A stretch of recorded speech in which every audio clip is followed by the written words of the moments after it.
여러분 안녕하십니까? KBS 아메리칸 뉴스입니다. LA 카운티 당국이 오늘부터 LA 지역 초등학교들의 대면 수업을 허용한다고 공식 발표했습니다. 코로나 확산이 진정 국면에 들어서면서 전격적으로 결정이 이뤄졌는데요. LA 카운티 보건국도 카운티 내 80여 개 교육구 가운데 LA 통합교육구를 포함한 12개 교육구가 대면 수업 재개를 위한 안전지침 신청 승인을 마쳤다고 밝혔습니다. 그럼에도 여전히 교직원들의 반대가 적지 않은 상황이라 실제 대면 수업까지는 시간이 좀 더 필요할 전망입니다. 첫 소식 박시몬 기자가 보도합니다. 제니스한 LA 카운티 슈퍼바이저가 어제 오후 LA 지역 초등학교의 대면 수업이 가능하다는 결정을 트위터를 통해 공개했습니다. 이와 함께 대면 수업을 재개할 경우 LA 카운티와 캘리포니아주에 필요한 코비드 세이프티 플랜에 부합하다는 것을 증명하는 서류들을 제출해야 한다고 덧붙였습니다. 이로써 LA 카운티의 초등학교들은 1년여 만에 대면 수업에 들어갈 수 있게 됐습니다. 제니스한 슈퍼바이저는 그동안 학교의 대면 수업 재개를 위해 카운티 보건국과 긴밀하게 논의해왔다면서 어제 바바라 퍼레어 보건국장으로부터 초등학교 수업 재개가 가능하다는 확인을 받았다고 전했습니다. 이처럼 LA 지역 초등학교들의 대면 수업 재개 결정을 내리게 된 것은 LA 카운티 코로나 확진자 수가 감소세를 보이고 있기 때문입니다. 실제로 최근 코로나 감염자와 사망자 수가 줄어들고 있고 입원 환자의 수도 줄어들고 있는 것으로 보고되고 있습니다. 중환자실 역시 30% 선으로 이제는 900명대로 내려갔습니다. 초등학교의 대면 수업 재개에 대해 LA 통합교육구 뷰트너 교육감은 모든 학교들의 안전을 철저히 준비했다고 밝혔습니다. 뷰트너 교육감에 따르면 LA 통합교육구 소속 학교 캠퍼스 내 공기순환이 잘 이루어지도록 하기 위해 8천만 스퀘어피트 넓이의 학교 건물을 개조했습니다. 또 사회적 거리 두기를 유지할 수 있도록 교실과 시설도 재구성했다고 알렸습니다. 뿐만 아니라 모든 학교의 교실들에 방역을 실시했으며 마스크와 개인 보호 장비들을 제공하고 코로나 바이러스 검사와 노출 추적 프로그램을 만들었다고 전했습니다. 이처럼 교육구 측은 모든 준비가 끝났다는 입장을 내비쳤지만 교직원 노조는 대면 수업이 재개되기 전 백신 접종이 우선이라고 주장하고 있습니다. 이로 인해 실제 대면 수업이 이뤄지기까지는 아직 상당한 시간이 걸릴 것으로 보입니다. KBS 뉴스 박시몬입니다. 일단 카운티 당국의 대면 수업 허용 결정이 내려진 데는 눈에 띄게 감소한 일일 확진자 수가 영향을 미쳤습니다. 실제로 LA 카운티의 코로나 일일 확진자 수는 아직 주말 집계분이 반영됐지만 이틀 연속 1000여 명대까지 내려오며 조금씩 희망이 보이고 있습니다. LA 카운티 보건국은 오늘 신규 일일 확진자 수가 1260명을 기록했다고 밝혔습니다. 앞서 어제 1869명의 일일 확진자 수를 기록한 데 이어 오늘은 600명 이상 신규 확진자 수가 줄어들며 이틀 연속 1000명대 선을 기록했습니다. 보건국은 다만 이번 주 연휴가 끼어 있었던 만큼 집계에 포함되지 않은 확진자 수가 추후 반영될 수 있다고 여지를 남겼습니다. 입원 환자 수도 지속해서 감소 추세입니다. 카운티 내 코로나 입원 환자 수는 3,092명을 기록하고 있는데 현재 추세대로라면 이번 주 안에 2,000명대로 떨어질 수 있을 것으로 보입니다. 하지만 여전히 전체 입원 환자 가운데 중환자 비율이 30%로 높은 수준입니다. 이에 따라 사망자 수는 좀처럼 줄어들지 않고 오히려 늘어날 기미를 보이고 있습니다. 오늘까지 추가된 120명의 일일 사망자를 더해 현재까지 카운티 내 누적 사망자 수는 19,215명을 기록하고 있으며 이달 내 2만 명을 넘어설 것으로 전망됩니다. 이와 함께 지난주 일시 폐쇄됐던 LA 지역 대형 백신 접종 센터들이 오늘부터 다시 접종을 시작했습니다. LA시와 카운티 당국은 다저 스타디움을 비롯해 다른 7개 대형 백신 접종 센터들이 오늘부터 다시 문을 열었다고 밝혔습니다. 하지만 여전히 백신 공급이 부족한 상황이라 이들 대형 백신 센터에서는 대부분 2차 접종만 예약을 받는다고 밝혔습니다. LA 카운티 최고 과학 책임자 폴 사이먼 박사도 이번 주 대부분의 백신 접종 장소들의 예약이 2차 접종만 허용될 것이라고 밝혔습니다. 현재 LA 카운티는 일주일 평균 20만 회분의 백신을 공급받고 있지만 이 모두 2차 접종분으로도 모자란 실정입니다. LA시의 경우 이번 주 모더나 5만 4천 회분, 화이자 4천 회분을 공급받습니다. 이런 가운데 또 한 곳의 대형 백신 접종 장소가 칼스테이트 LA에 문을 열었습니다. 연방정부가 미 전역 100곳의 백신 접종 장소를 직접 구축하는 계획의 일환으로 세워진 이곳에서는 일일 최대 6천 회분의 접종이 가능하지만 첫날인 오늘은 3천 회분의 접종만 이뤄졌습니다. 시와 카운티 당국은 백신 접종 인프라를 확대한 상태에서 더 많은 백신 공급을 요구하고 있는 상황이며 공급만 이뤄지면 1차 접종 재개는 물론 원활한 접종이 가능할 것이라고 공언했습니다. 뉴욕주 일원에서 남아공발 코로나19 변이 바이러스 감염자가 처음으로 나왔습니다. 제휴사 뉴욕 KBTV가 보도합니다. 앤드루 쿼모 주지사는 커네티켓 페어필드 카운티 거주하는 지역 주민이 첫 번째 남아공 변이 코로나 바이러스에 감염된 것으로 확인됐다며 이 환자는 현재 뉴욕시의 한 병원에서 치료를 받고 있다고 밝혔습니다.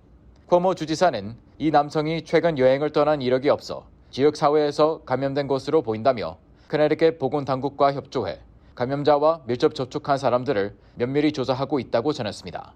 남아공발 변이 코로나 바이러스는 메릴랜드와 버지니아, 사우스캐롤라이나 등지에서 발견된 바 있습니다.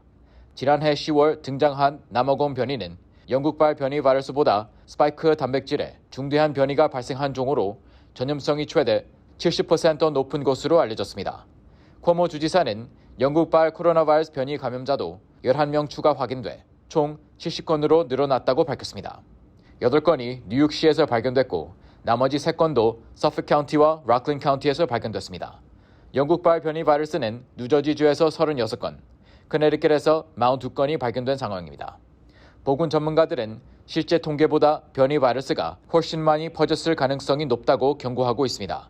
앞서 뉴욕타임스는 7개 계통의 코로나19 변이 바이러스가 미 전역에서 발견됐다고 보도한 바 있습니다. 이들 변이는 같은 계통에서 유리한 것으로 알려졌습니다. 한편 현재까지 뉴욕주는 320만 명이 접종을 마친 상태이며 뉴욕시는 100만 명 정도가 접종을 마쳤으며 뉴욕주 확진율은 3.53%로 낮은 상태입니다.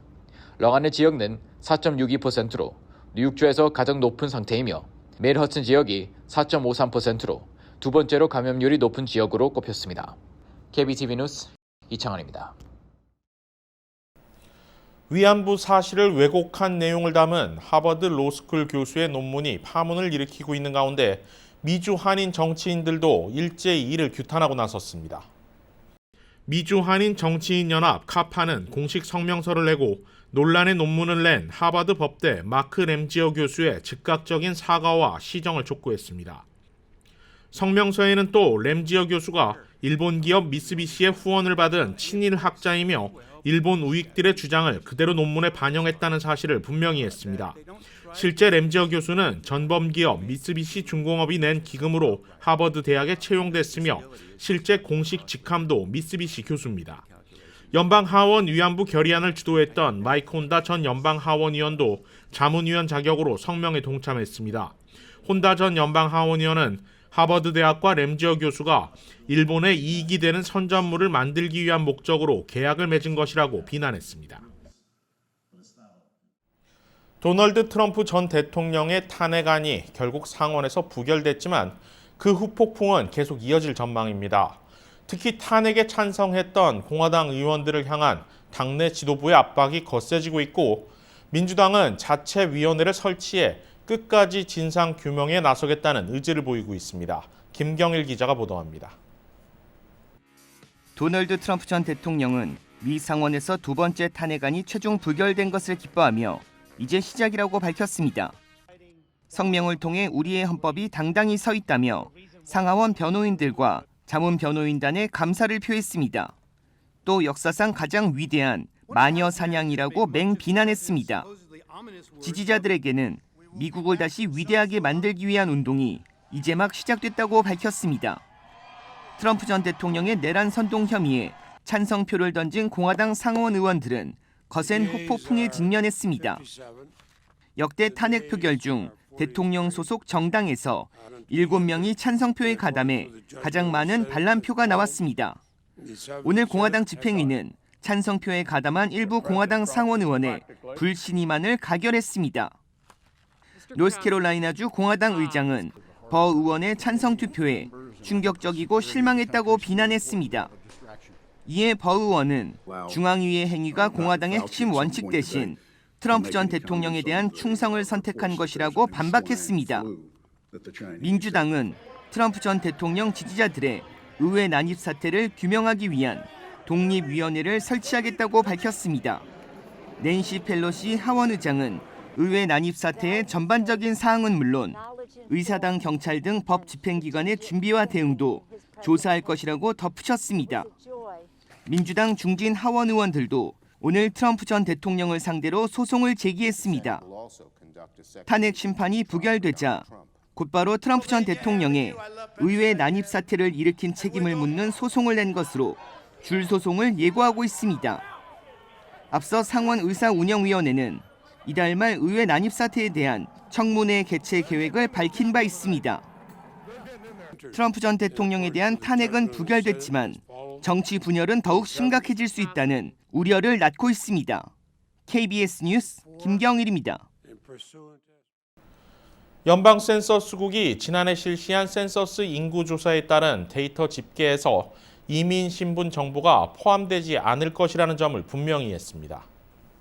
란 자민 연방 센서스 국장 대행은 연방 센서스 공식 사이트에 있는 블로그를 통해 지난해 센서스 인구 조사의 첫 번째 결과가 오는 4월 30일까지 완료될 예정이며 앞서 지난달 조 바이든 대통령이 서명한 행정명령에 따라 이민 신분을 산출 데이터에 포함시키지 않을 것이라고 밝혔습니다.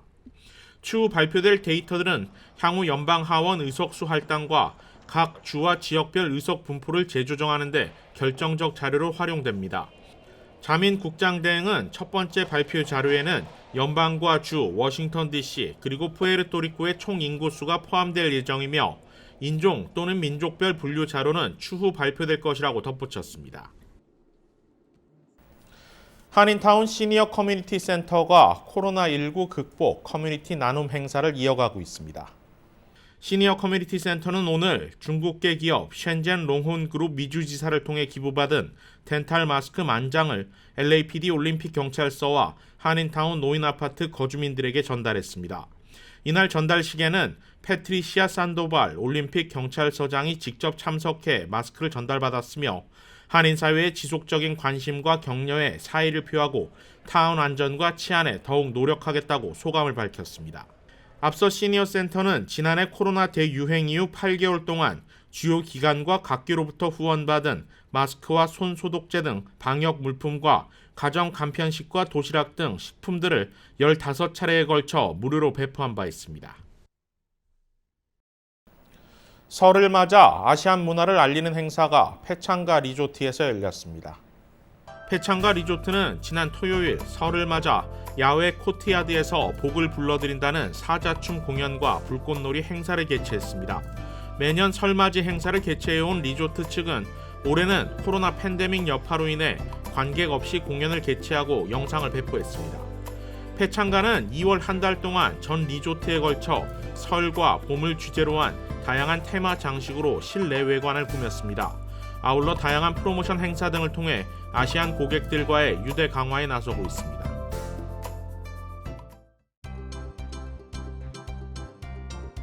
오늘의 주요 단신입니다. 문을 닫았던 LA 동물원이 다시 재개장합니다. LA 동물원은 모든 방문객이 사전에 온라인 예약해야 방문 가능합니다. 동물원 내 직원과 2살 이상 방문객은 모두 마스크를 착용해야 하고 실내 동물 관람은 여전히 폐쇄됩니다. 또 실내 식사도 금지됩니다. 남가주 평균 휘발유 가격이 $3 50센트를 넘어섰습니다. LA 카운티 평균 휘발유 가격은 $3 55센트로 25차례 인상됐습니다. 오렌지 카운티 역시 마찬가지입니다. 평균 휘발유 가격은 $3 53센트로 39차례 인상되며 40일 동안 31.5센트 올랐습니다. 가상화폐 비트코인 가격이 오늘 $50,000를 돌파하며 사상 최고가를 갱신했습니다. 비트코인 가격은 올해 들어 70% 넘게 오른 것입니다. 비트코인은 5년 전만 해도 수백 달러에 불과했습니다. 남부지역 25개 주가 꽁꽁 얼어붙었습니다. 25개 주에는 한파 경보가 내려졌습니다. 기상청은 최소 1억 5천만여 명이 한파 영향권에 놓이게 되고 이 중 5천만여 명은 혹한을 경험할 것이라고 예보했습니다. 텍사스 등 7개 주는 비상사태를 선포했습니다.